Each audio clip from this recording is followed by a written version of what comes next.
Captain Daywan stood at the observation window of the diplomatic station, watching the stars beyond the reinforced glass. He did not want to be here. Negotiations with alien species were not his strength. He was a soldier, not a politician. Yet orders were orders. The Terran Coalition had sent him to this neutral station orbiting the moon called Thal-An-7. Lieutenant Hannah approached from behind, her footsteps quiet on the metal floor. She carried a datapad in her hands, her expression serious as always. "The meeting starts in 30 minutes, Captain. The trade representatives from 6 different species will be there." Daywan nodded without turning around. "Any word on why they moved the meeting to this station?" "We were supposed to meet on the commerce hub near Jupiter." Hannah shook her head. No explanation. The message just said the location had changed. "High Command thinks it is strange too, but they told us to proceed."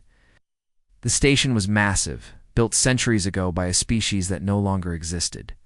Its halls were too tall for humans, designed for beings twice their size. The air had a metallic taste that the recyclers could not quite filter out. Daywan hated everything about this place. They walked together through the curved corridors, out toward the main conference chamber. Other diplomats passed them, representing species from across this sector of the galaxy. None of them looked at the humans. The Terran Coalition was new to galactic politics, barely 2 generations old in the cosmic community. Most species saw them as children playing at grown-up games. The conference chamber was enormous. A circular table sat in the center, with seats arranged for different body types. Daywan took his assigned place, Hannah standing behind him. The room slowly filled with alien dignitaries. Representatives from the insectoid Krell, the floating gas beings from Nebula, Crest, the reptilian merchants of Dravik Prime. Each group kept to themselves, speaking in their own languages through translator devices. Then the room went silent. Daywan felt it before he saw it. A presence that made every instinct in his soldier's mind stand alert. The massive doors at the far end of the chamber opened, and guards entered first.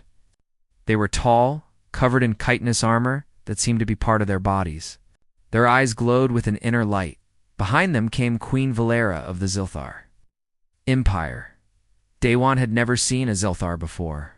No human had, not in person. The Zilthar were ancient, their empire spanning thousands of worlds. They had existed for 10,000 years while humanity was still learning to make fire. They did not attend trade meetings with younger species. They did not lower themselves to such things. Yet here she was. Queen Valera was tall, perhaps 3 meters high, with a body that combined insectoid and almost humanoid features. Her exoskeleton shimmered with colors that had no names in human language. 4 arms moved with perfect grace. Her face had mandibles, but also features that suggested expression and emotion. Most striking were her eyes, compound and multifaceted, yet somehow conveying intelligence and ancient wisdom. Every alien in the room bowed. Daywan stood and bowed as well, though he did not know the proper depth or duration. Hannah beside him did the same. The queen moved to the center of the chamber, ignoring the table entirely. Her guards remained at the doors. When she spoke, her voice came through translators. But Daywan could hear the original sounds underneath, like wind chimes and thunder combined. "I come not for trade negotiations," she said. "I come for a different purpose." The alien diplomats whispered among themselves, confused and nervous. Daywan felt Hannah's hand touch his shoulder briefly. A warning to stay calm. Queen Valera's eyes scanned the room, passing over each species, each representative. Then they stopped. They focused directly on Daywan. She moved toward him. Daywan's heart beat faster. Every person in the room watched as the ancient empress crossed the chamber to stand before the human captain. She towered over him, and he had to tilt his head back to meet her gaze. "You are Daywan of Earth," she said. It was not a question. "Yes, Your Majesty." His voice remained steady, though his mind raced with questions. From within her robes, Queen Valera produced an object. It was a crystalline orb, roughly the size of Daywan's fist. Violet light pulsed within it like a slow heartbeat. The orb seemed to contain swirling galaxies of color, depths that the eye could not fully comprehend. I present you with the Seed of Accord, Queen Valera said. It is a gift from the Xyalthar Empire to humanity, delivered through your hands. The whispers in the room grew louder. Day One saw shock on alien faces, fear in some eyes. The Krell representative made a sound that the translator rendered as religious awe. Day One looked at the orb, and back at the Queen. I do not understand, Your Majesty. Why me? Why humanity? We have done nothing to earn such honor. You do not need to understand yet, Queen Valera said. She extended the orb toward him with 2 of her 4 hands. You need only accept. Day One hesitated. Every instinct told him this was more than a simple diplomatic gift. This was important in ways he could not grasp. But refusing would insult the most powerful empire in the known galaxy. It might doom human relations with dozens of species. He reached out and took the orb, the moment his fingers touched it. Warmth spread through his hands. Not heat, but something else. Something that felt alive. The violet light pulsed once, brightly, then settled into its gentle rhythm again. When the harvest moon rises over Earth, Queen Valera said, her voice softer now, you will understand what humanity truly is. Before Day One could ask what she meant, the Queen turned and walked away. Her guards fell in beside her. Within moments she was gone, leaving only silence and confusion behind. The other diplomats stared at Day One. Some looked afraid.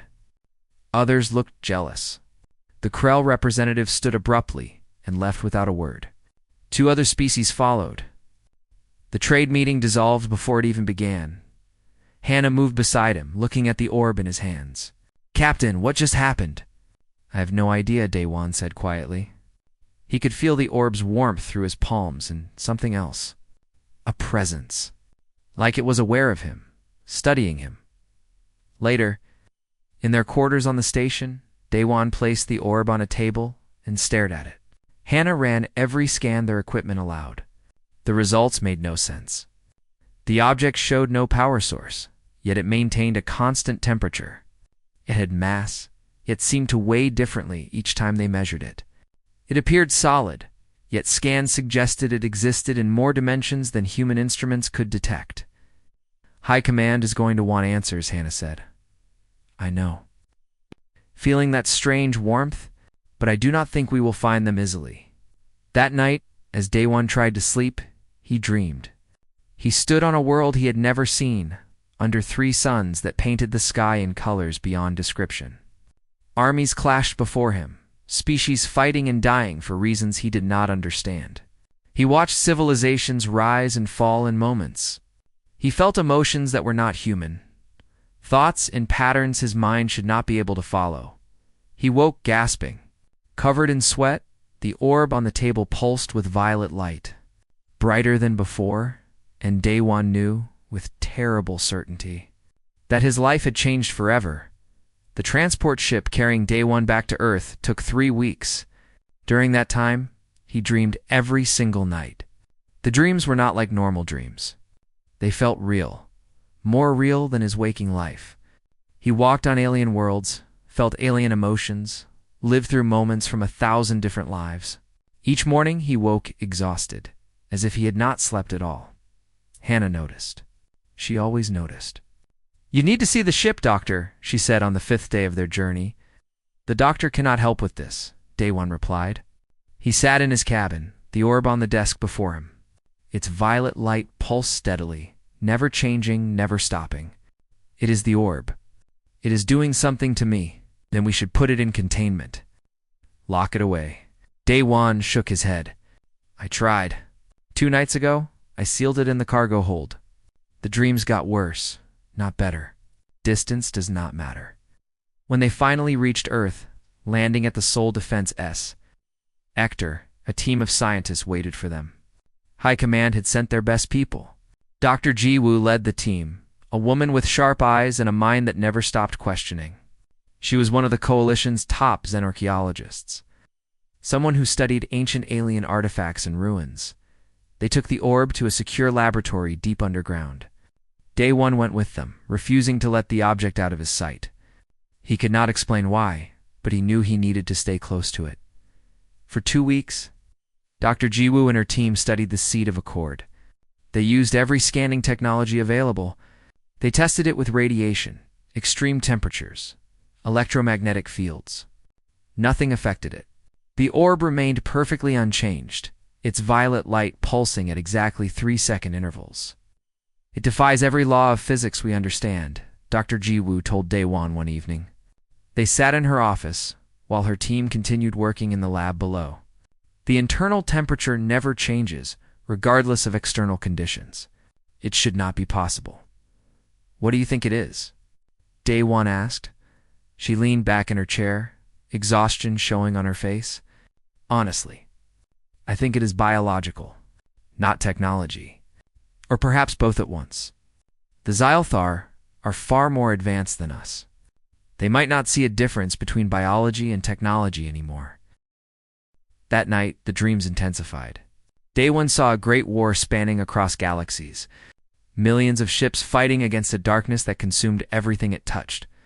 He felt terror, courage, desperation, and hope all mixed together. He heard voices speaking in languages that hurt his mind to comprehend. Then one voice cut through all the others, clear and familiar. It touched the seed, Daewon. "It is time." He woke with a gasp. His room was dark except for one source of light. The orb sat on his nightstand, glowing brighter than ever before. The violet light filled the room, casting strange shadows on the walls. Daewon knew he should call Dr. Jiwoo. He should alert security. Instead, he reached out with one hand and touched the orb directly. Skin-to-crystal light exploded through his mind. He saw Queen Valera standing before him, though he knew she was thousands of light years away. She spoke, and he understood every word, without translation. "The seed recognizes you as worthy. Do you accept the burden?" Daewon wanted to ask what burden, what this all meant, but words would not come. His hand would not pull away from the orb. The light grew brighter and brighter, until it consumed everything. Then, the orb dissolved. It did not break or shatter. It simply became pure light and flowed into Daewon's hand, up his arm, spreading through his entire body. He felt it settle in his chest, next to his heart. Like a second heart beginning to beat alongside his own. The pain was incredible. Daewon collapsed to the floor, unable to scream, unable to breathe. His body burned from the inside as the seed merged with his cells, his nerves, his very DNA. Images flooded his mind. 10,000 years of memories that were not his own. When consciousness returned, dawn light was streaming through his window. Daewon lay on the floor, his clothes soaked with sweat. His chest ached where the seed had settled. When he placed his hand over his heart, he could feel it, a warmth that pulsed in rhythm with his heartbeat. His door burst open. Hannah rushed in, weapon drawn, her eyes scanning for threats. She must have been alerted when he fell. "Captain, are you?" She stopped, staring at him. "Where is the orb?" Daewon slowly sat up. His body felt different, stronger somehow, but also strange and unfamiliar. "It is inside me now, what?" He explained what happened, though the words sounded insane even to his own ears. Hannah listened without interrupting, her expression growing more worried with each sentence. "We need to tell Dr. Jiwoo," she said when he finished. "No."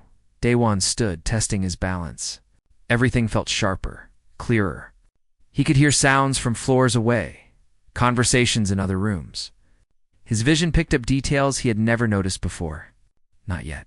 I need to understand what is happening first." But Hannah insisted, and Daewon trusted her judgment. Within an hour, they sat in Dr. Jiwoo's laboratory. The scientist ran scan after scan, her amazement growing with each result. "Your cellular structure is changing," she said, showing him images on a screen. "Not rapidly, but steadily.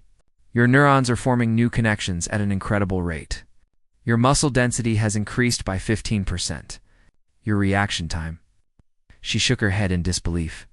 "Captain, you are becoming something different. Am I still human?" Daewon asked quietly. Dr. Jiwoo met his eyes. "I do not know how to answer that question." Over the following days, the changes continued. Daewon found he could understand alien languages he had never studied. When he watched recordings of diplomatic meetings, he grasped not just the words but the meanings beneath them. The cultural contexts and emotional subtexts. His physical abilities increased as well. He moved faster, hit harder, thought quicker. During a routine combat training session, he accidentally injured his sparring partner, reacting with speed he could not fully control. But the most disturbing change was the whispers. He heard voices in his head, fragments of thoughts and memories. They were not his own. They belonged to others, beings who had lived and died centuries ago. The seed was showing him their experiences, their knowledge. 1 week after the merging, Hannah found him sitting alone in the dark, his head in his hands. She sat beside him without speaking, just offering her presence. "I am scared," Daewon admitted. "Every day I feel more distant from who I was. Food tastes wrong. Music sounds strange. Even the way I think is changing. What if I lose myself completely?" Hannah took his hand. Her touch was warm, human, real. "Then, I will remind you who you are. That is what friends do." That night, Dr. Jiwoo called them both to her office. She looked like she had not slept in days. "I found something in the historical databases. The Xylthar have given objects like the seed before to other species. It happened twice in recorded history. Both times were before great catastrophes, and both times the recipients became..." She paused, choosing her words carefully. "They became bridges. Individuals who could unite multiple species against common threats." "What happened to them?" Daewon asked, though part of him already knew the answer. "They saved billions of lives," Dr. Jiwoo said quietly. "But they never became fully themselves again. They existed between worlds, belonging nowhere, understood by no one." Daewon stood and walked to the window, looking out at the Seoul skyline. Millions of people lived in this city, going about their lives, unaware that one of their own was transforming into something alien. "Why me?" he whispered. Behind him, Hannah spoke. "Maybe because you are strong enough to carry this burden. Maybe because you are exactly who they needed." Daewon touched his chest, feeling the seed pulse in rhythm with his heart. The violet light was visible now, glowing faintly beneath his skin. There was no going back. He could only move forward into whatever he was becoming, and in the deepest part of his changing mind, he felt Queen Valera's presence watching, waiting. 3 months passed since the seed merged with Daewon. The changes to his body had stabilized, but his mind continued to expand in ways that frightened him. He could now speak 17 alien languages fluently, understand the mathematical principles behind technologies humanity had not yet invented, and process information at speeds that should not be possible for a human brain. He sat in his quarters late. One night when the presence came, not a dream this time, but a direct communication. Queen Valera's consciousness touched his own across the vast distance of space. "You are ready to know the truth," her voice echoed in his mind. Images flooded through him. The seed was not just an artifact. It contained the preserved memories and experiences of the greatest Xylthar champions from 10,000 years of history. Warriors, diplomats, scientists, explorers, all their knowledge, all their wisdom, compressed into crystalline form and now merged with his living cells. "Why give this to me?" Daewon asked, though he did not speak aloud. His thoughts were enough. Queen Valera showed him the answer. Far beyond human space, something was coming. The Void Swarm. A species that existed only to consume, to destroy, to expand. They had no culture, no diplomacy, no mercy. They were a wave of destruction that turned entire worlds into lifeless husks. "They will reach human territory in 5 years, Queen Valera communicated.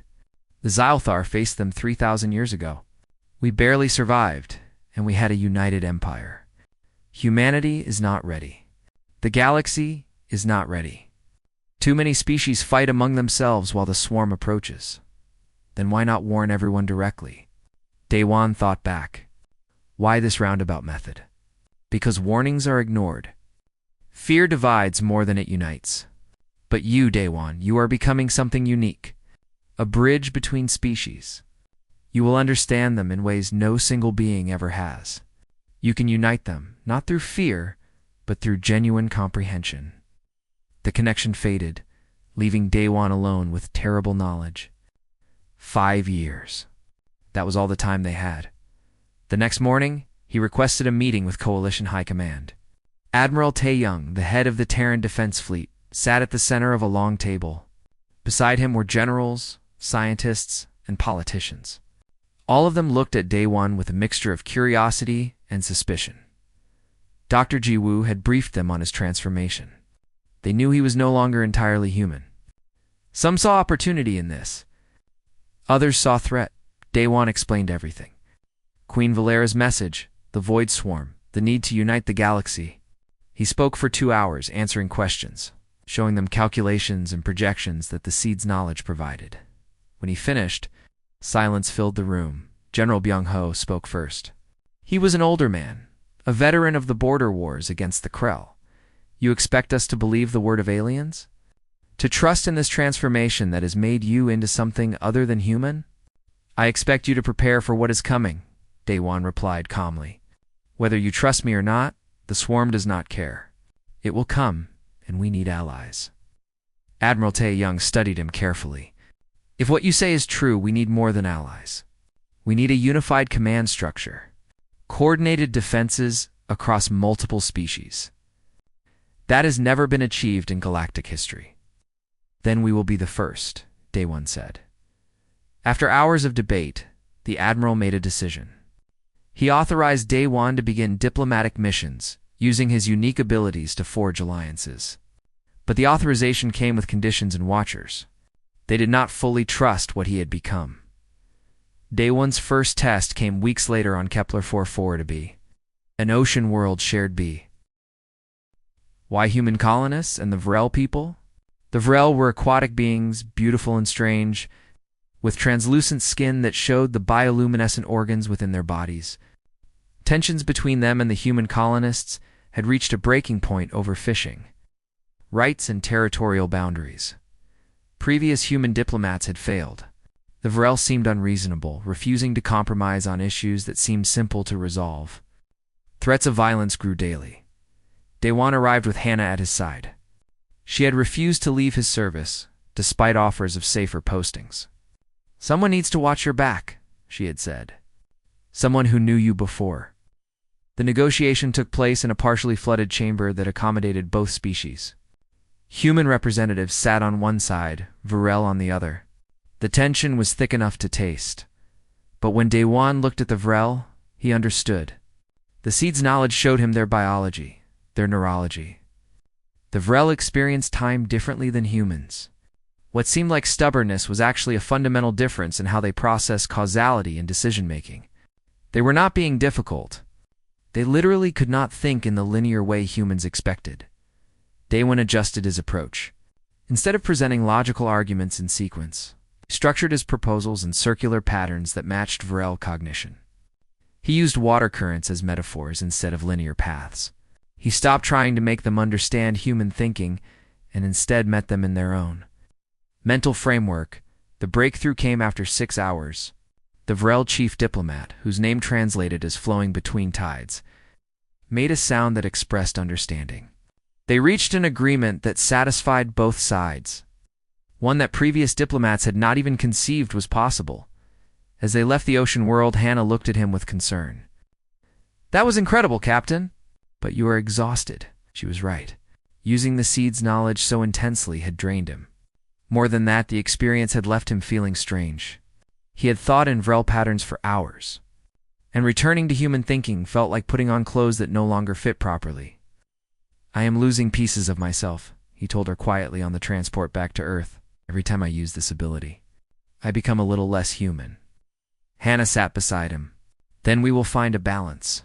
Use it when necessary, rest when you can. You do not have to solve everything alone." But more missions came rapidly. The Coalition, seeing his success, pushed him harder. He traveled to Dravik Prime, where he negotiated with warrior clans by understanding their complex honor codes. He went to the Synth Mind Collective, artificial intelligences, who had gained consciousness. and convinced them to share defensive technologies by proving humanity valued knowledge as they did. Each success came with a cost. Foods he once loved tasted like ash. Earth's music sounded discordant, the rhythms all wrong. He found himself thinking in mathematical patterns, seeing social interactions as equations to solve rather than human connections to nurture. Dr. Jiwoo monitored him closely. "Your brain is restructuring itself," she explained during one examination.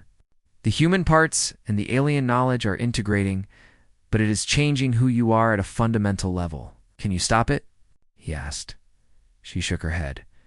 "I do not think so. This is what the seed was designed to do. The question is whether you can remain yourself through the process." Late one night, Daewon stood on a balcony overlooking Seoul. The city lights spread before him like a galaxy of their own. He tried to remember what it felt like to be purely human, to see this view with simple appreciation, rather than analyzing optimal traffic patterns and energy distribution networks. A message came through his communicator. Another crisis, this time on Arcturus Station. Human extremists had taken hostages, protesting against alien cooperation. They demanded that all diplomatic efforts cease, that humanity stand alone. Daewon and Hannah took the fastest ship available. Arcturus Station orbited a red dwarf star on the frontier of human space. When they arrived, the situation was tense. The extremists had weapons and were threatening to kill their prisoners unless their demands were met. Daewon tried to negotiate. He used every skill the seed had given him, every technique he had learned. But the extremists were not interested in understanding. They saw him as a traitor, corrupted by alien influence. The ambush came without warning. The extremists had positioned snipers in the station's upper levels. Energy blasts lit the corridor. Daewon's enhanced reflexes allowed him to dodge. But Hannah was not so fast. The blast hit her in the chest. She fell, and Daewon caught her before she hit the ground. Blood spread across her uniform. He screamed for medical help, but her eyes told him the truth. The wound was fatal. "Don't lose yourself completely," Hannah whispered, her hand gripping his with weakening strength. "We need the human part of you most of all. Promise me." "Promise," Daewon said, tears streaming down his face. "Human tears? Human grief?" Hannah smiled. "Good. Now go save everyone, you stubborn fool." She died in his arms. The extremists were captured. The hostages were saved, but Daewon felt nothing except emptiness. He had gained the knowledge of 10,000 years, had become a bridge between species. But he could not save the one person who mattered most. Daewon buried. Hannah in the military cemetery outside Seoul. She was honored as a hero, given full military honors. Hundreds attended her funeral, but Daewon stood apart from them, feeling the distance between himself and normal humanity growing wider.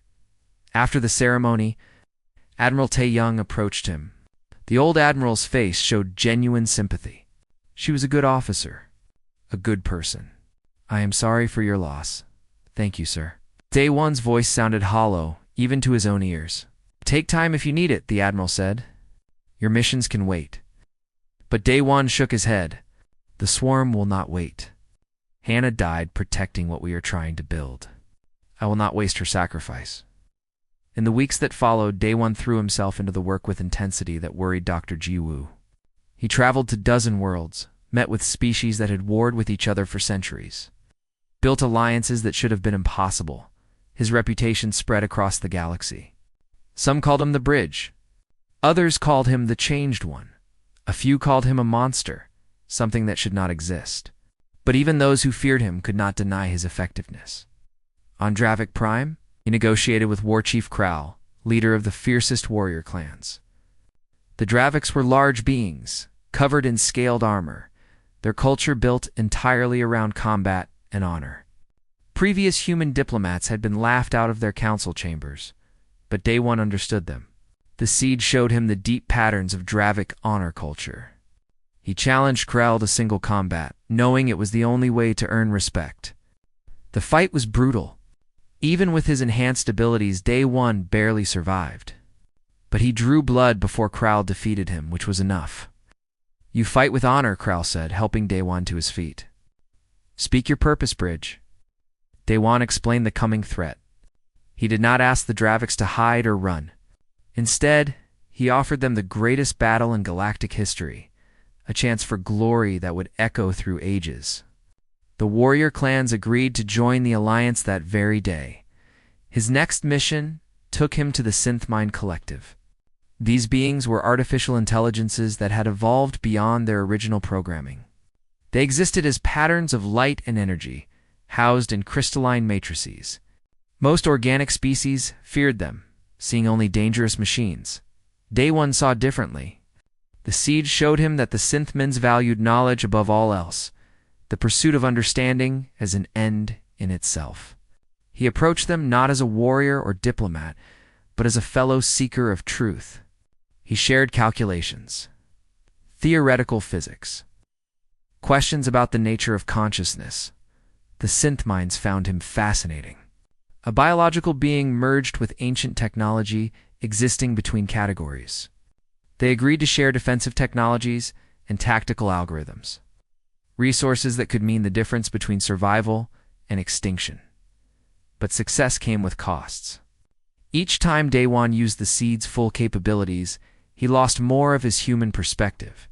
He began to prefer the company of aliens over his own species. Human small talk seemed pointless. Human emotions felt inefficient. He caught himself thinking of people as data points rather than individuals. Dr. Jiwoo noticed during one of his medical examinations. "You are losing empathy," she said bluntly. "Not completely, but the patterns are clear. The more you integrate with the seed, the more you think like a machine processing variables." "Does it matter?" Daewon asked. "As long as I am effective, yes, it matters."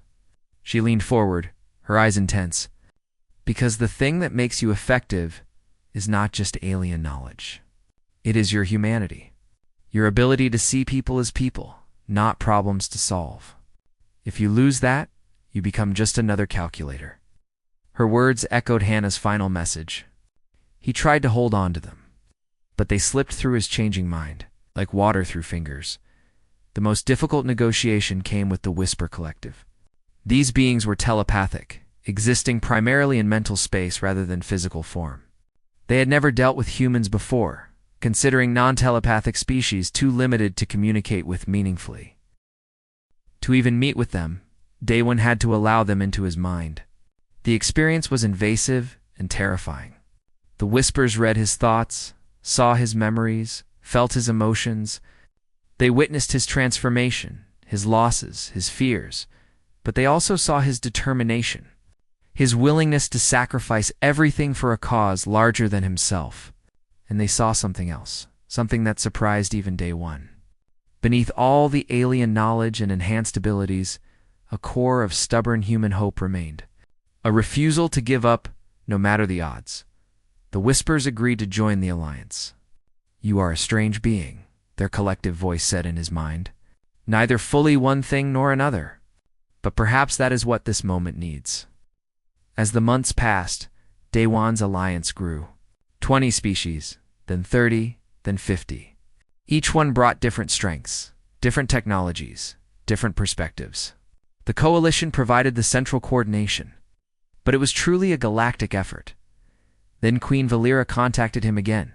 She appeared in his mind. One night as he reviewed strategic reports, her presence was stronger now, clearer, as if the seed's integration had opened channels that were previously closed. "You have done well," she told him. "Better than I hoped, but there is something you must know." She showed him the final truth about the seed. The transformation was not complete. To fully activate its power, to access the deepest capabilities that could coordinate entire fleets through telepathic networks, he had to make a choice. He could remain as he was, partially human, partially something else. He would retain his identity but have limited abilities.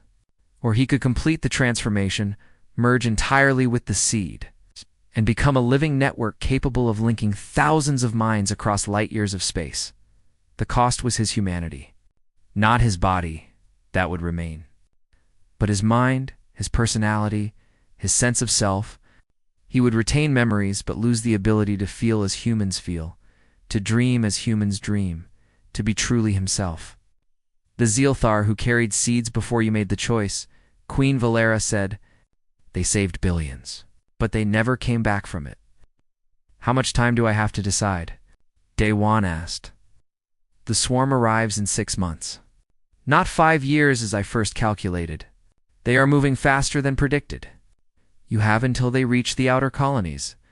The connection ended, leaving Daewon alone with an impossible choice. He told no one at first. Not Admiral Taeyong, not Dr. Ji Woo, not any of the alien allies who had come to trust him. He carried the knowledge like a weight in his chest, right beside the seed's pulsing warmth. But eventually he had to tell Dr. Ji Woo. She deserved to know. After everything she had done to help him, they met in her laboratory late at night. Daewon explained the choice, the costs, the stakes. Dr. Ji Woo listened without interrupting, her brilliant mind already working through implications. There might be another way, she said when he finished. I have been studying the seed's integration with your biology. What if we could find a middle path? Activate the full network capabilities temporarily, then return you to your current state. Is that possible? I do not know, but I can try. She pulled up files on her computer, research she had been conducting in secret. It would be risky. You might lose yourself permanently, or it might not work at all. But if it does, you could access the full power when needed while maintaining your humanity between uses. Daewon looked at the data, his enhanced mind processing the theoretical models in seconds. The success rate was low, less than 30%, but it was a chance. How long do you need? He asked. For months.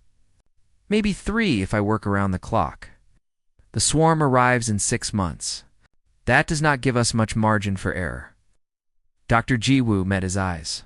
Then I better not make any errors. In the dark laboratory, illuminated only by computer screens and the violet glow from Daewon's chest, they began working on a solution that might save his humanity and the galaxy both. The void swarm arrived early, appearing at the edge of known space like a nightmare made real. Long-range sensors detected them first. Not ships in the traditional sense, but living vessels. Organisms the size of battleships that move through space as easily as fish through water. Millions of them, perhaps billions. A tide of destruction that blotted out the stars. The outer colonies died first. Warning messages came through, desperate pleas for help, then silence. Entire worlds went dark within hours. The swarm consumed everything, breaking down matter itself to fuel their expansion. In the Coalition Command Center on Earth, chaos reigned. Admiral Taeyong coordinated defensive positions while generals argued over strategy. Daewon stood before the massive display screen, watching red markers spread across the galactic map like blood in water. They are moving faster than projected, Admiral Taeyong said grimly. At this rate, they reach Earth in 3 weeks. 3 weeks? Dr. Ji Woo's modified seed activation was not ready. She had made progress, but the process was complicated, the risks still too high. They needed more time, but the swarm did not care about their needs. Daewon activated communication channels to all allied species. His voice carried across light years, reaching 50 different worlds simultaneously. This is day 1 of Earth. The threat we prepared for has arrived. All forces move to defensive positions. We stand together now, or we fall separately. The response was immediate. Dravik warships launched from their homeworld, warriors singing battle hymns that echoed across communication channels. The Synth Mind Collective activated their defensive networks, crystalline ships moving with perfect mathematical precision. The Whisper Collective gathered their mental forces, preparing to confuse and disorient swarm units. Dozens of other species mobilized as well, each bringing their unique strengths. But coordination was the problem. 50 different species meant 50 different military doctrines, communication protocols, command structures. Even with months of preparation, the Allied fleet struggled to work as a unified force. Ships nearly collided trying to form defensive lines. Orders were misunderstood. Tactics that made sense to one species seemed insane to another. The first major battle occurred at the Kepler system, where human and Vrel forces attempted to hold a defensive line. The swarm hit them like a hammer. Their ships were not vulnerable to conventional tactics. They moved in patterns that seemed random but were actually perfectly coordinated. Like individual cells in one massive organism, the defenders lost half their forces in the first. Our Day-1 watched the battle reports with growing desperation. They were losing. Even with the Alliance, even with all their preparation, the swarm was too numerous, too coordinated. It's relentless. That night, Dr. Ji Woo called him to her laboratory. She looked like she had not slept in days, which was probably true. Her eyes were red from staring at screens, her hands shaking from too much stimulant medication. "It is ready," she said, "or as ready as it will ever be." She showed him the device she had built. It was not impressive to look at, just a small neural interface that would connect to the base of his skull. But its function was revolutionary. It would allow Day 1 to activate the seed's full network capabilities for limited periods, then deactivate them before permanent changes occurred. The theoretical success rate is 37%, she explained. Better than before, but still risky. Each activation will strain your neural pathways. Use it too many times, and the damage becomes permanent. Your mind could fragment, or you could lose yourself entirely. How many times can I safely activate it? Dr. Jiwoo hesitated. Based on my models, perhaps 10 times. Maybe 15 if you are lucky. After that, the risk of permanent damage approaches 100%. 10 times. 15, if lucky. It did not seem like much against an endless tide of swarm ships. Will it be enough to make a difference? Daewon asked. That depends on you. On how well you can coordinate the Allied forces when activated. On whether the swarm has weaknesses we can exploit. Daewon looked at the neural interface. It represented hope, but also the final step away from humanity. Once he started using this, there would be no going back. Each activation would take him further from who he was, until eventually nothing of Day 1 remained. He thought of Hannah, her final words. Do not lose yourself completely. But he also thought of the millions already dead, the billions more who would die if he failed. What was one life compared to that? Install it, he said. The surgical procedure took 3 hours. When Day 1 woke, he could feel the interface in his mind like a new sense. A door he could open but had not yet walked through. Dr. Jiwoo stood over him, monitoring displays. How do you feel? She asked. Different. Ready? Sat up, touching the back of his skull where the interface connected. When is the next major battle? The swarm is pushing toward Arcturus Station, the same place where Hannah died. Coalition Command wants to make a stand there, use the station's defensive platforms. Arcturus. It felt appropriate somehow, to potentially die where Hannah had fallen. The Allied fleet gathered at Arcturus Station, the largest military force ever assembled in galactic history. Hundreds of ships, from dozens of species, each one preparing for what might be their final battle. Daewon stood on the bridge of the Coalition flagship, Admiral Taeyun beside him. Whatever happens, the Admiral said, humanity owes you a debt we can never repay. Just make sure we survive to remember it, Daewon replied. The swarm appeared on sensors, a vast cloud of living ships moving with terrible purpose. They outnumbered the defenders 10-1, perhaps more. Conventional tactics would fail. The only hope was perfect coordination, utilizing every species' strengths while compensating for their weaknesses. Daewon closed his eyes and activated the neural interface. The seed's power flooded through him like lightning. His consciousness expanded instantly, reaching across space to touch every ship, every commander, every tactical computer in the Allied fleet. He felt the Dravik warriors' eagerness for battle. He sensed the synth mind's calculated precision. He heard the whispers, telepathic whispers, spreading through swarm formations, creating confusion. He saw everything at once. Every ship's position, every weapon status, every tactical option.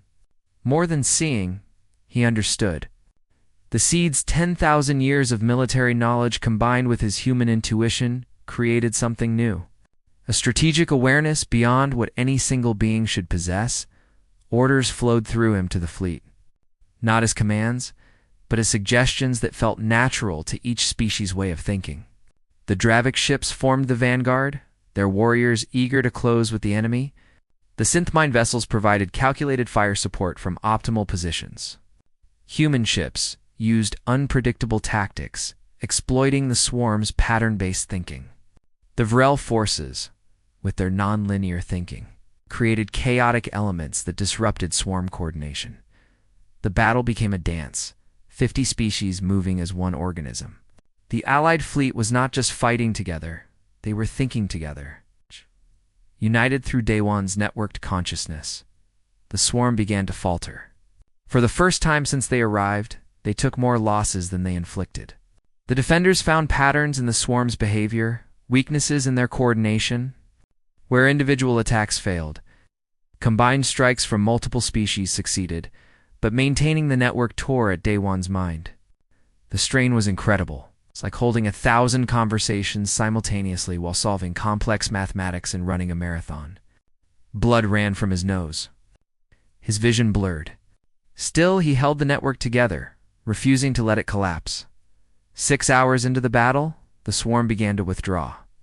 Not defeated, but damaged enough to retreat. The Allied fleet had won. Daewon deactivated the neural interface and collapsed. He woke in the medical bay. 3 days later, Dr. Jiwoo sat beside his bed, monitoring equipment. "You did it," she said softly. "The first victory against the swarm in recorded history." "How many times?" Daewon asked, his voice hoarse. She knew what he meant. That counted as one activation. But it was intense. "I estimate you have 8, maybe 9 uses left before permanent damage. 8 more battles." The swarm would not give up after one defeat. They would return again and again, till either they were destroyed or everything else was. Over the following months, the war raged across known space. The swarm attacked, the Allied fleet defended. And each time Daewon activated the neural interface to coordinate their response. Each time they won, but each victory cost him more. After the 3rd activation, he stopped recognizing the taste of food. After the 5th, music became just noise. After the 7th, he looked at Earth and felt nothing. No connection to the world where he was born. Dr. Jiwoo watched him deteriorate with quiet grief. "You are losing yourself faster than I projected. The strain is too much." "I know," Daewon said. And he did know. He could feel the human parts of his mind being consumed by the seed's power, replaced with something efficient but empty. But he could not stop. Not while the swarms still came. The final battle approached. Intelligence reports indicated the swarm was gathering its full force for one massive assault on Earth itself. Every remaining swarm ship, every living vessel, converging on humanity's homeworld. The Allied fleet gathered in Earth's orbit for the last stand. This would be the decisive battle. Either they destroyed the swarm here, or humanity and all its allies would fall. Daewon stood on the bridge of the Coalition flagship, looking at Earth through the viewport. He tried to remember what it felt like to call that blue world home. The memory was there, but the emotion attached to it had faded. Admiral Tae-young approached him. The old admiral had aged years in these months, the weight of command showing in every line on his face. "The swarm will be here within hours." "Is the fleet ready?" "They are ready," Daewon confirmed. "Whether I survive this or not, they will fight well. You will survive. You must." Daewon shook his head slightly.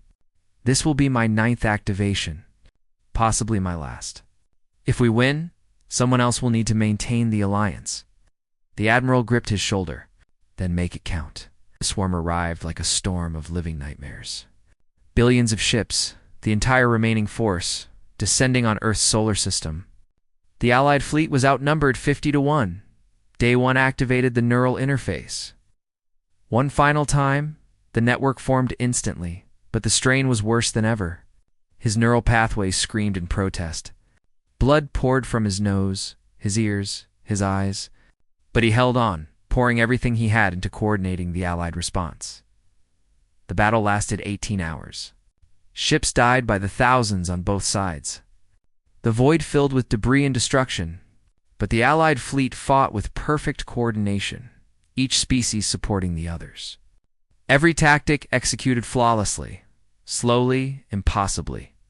They began to win.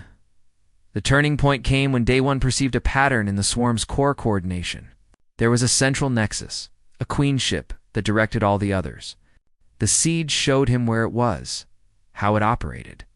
He coordinated every available weapon in the Allied fleet toward one target. The strike pierced through millions of swarm ships to reach the nexus. When it died, the entire swarm faltered. Without central coordination, they became confused, disorganized. The Allied fleet pressed the advantage, destroying swarm ships by the millions. When the last swarm vessel died, Daewon finally let go of the network. He collapsed on the bridge. Admiral Tae-young caught him before he hit the floor. Around them, the bridge crew cheered, celebrating victory. But Daewon barely heard them. Dr. Ji-woo reached him within minutes, running every scan she had. Her expression told him everything he needed to know. "The damage is permanent," she said quietly. "The neural pathways have restructured completely. You exist in a state between activation and deactivation now. Will I die? No. But you cannot fully return to being human. The changes are too deep." Daewon looked at his hands. They still looked human, but the mind behind them thought in patterns no human should understand. He felt the seed pulsing in his chest, fully merged with every cell of his body. He was no longer Daewon of Earth, not really. He was something else. A bridge between species, a living monument to what humans would sacrifice to protect others. Years passed. The galaxy rebuilt from the swarm war. The alliance held, transformed into a permanent galactic union. Daewon served as its first high mediator. Living on a neutral station where he coordinated between species, he could not return to Earth permanently. The changes made normal life impossible. But he served, using his unique nature to maintain peace, to solve disputes, to remember why billions had fought and died. One day, a young officer named Young Mi came to visit him. She brought recordings of Korean music, news from Seoul, reminders of the world he had saved, but could no longer fully be part of. "Do you regret it?" she asked. "Giving up your humanity?" Daewon touched his chest where the seed glowed with soft violet light. "Every day," he admitted. "But I would make the same choice again. That is the most human thing about me now. The ability to sacrifice and still find meaning in it." He turned to look at Earth through the viewport, a blue jewel hanging in the darkness of space. He could not feel connection to it anymore, not the way he once had. But he understood its value, understood why it was worth protecting. And perhaps, he thought, that understanding was enough. Perhaps that was what it meant to be truly human, to sacrifice yourself for others and still find purpose in the act.